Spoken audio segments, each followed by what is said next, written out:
We fought hard, our regional delegation last year, to get $150 million put into the budget. It wasn't easy.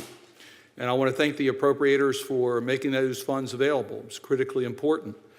And I strongly support President Obama's budget that adds $150 million this year to the Metro funding for FY11. It is desperately needed. It's the right thing to do.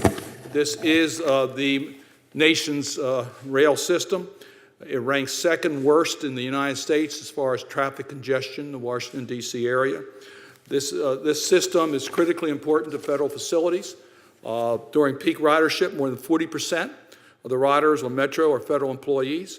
10% of the overall ridership serves Congress and the Pentagon. So this is how our employees get to work.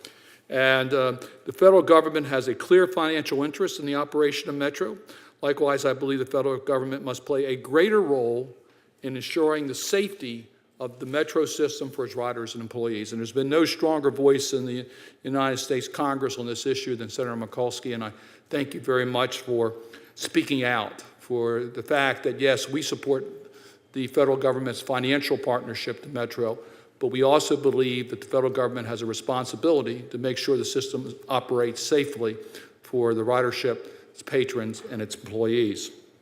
And there is a continuing problem, and I know that the people that you have before you have instituted changes and there's been improvements made, but we need to change the culture of Metro for safety, and that's a continuing process and requires oversight, and I urge us to set up a way that we can continue the oversight. The May 5th, there was an emergency braking situation on the Red Line in Wheaton, and I understand it was handled by the management, but some of the protocols were still not followed in regards to that particular episode. So there needs to be stronger oversight on safety.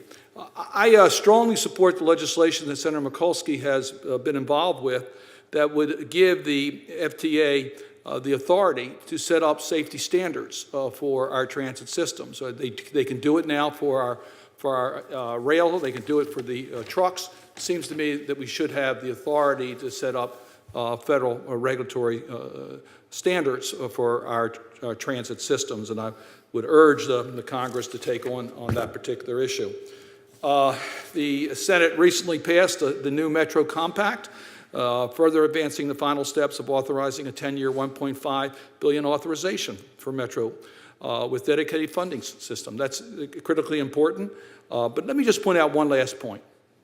This system is 34 years old. It's an aged system. I have seen the platforms. And I tell you, I worry about the safety at Metro today.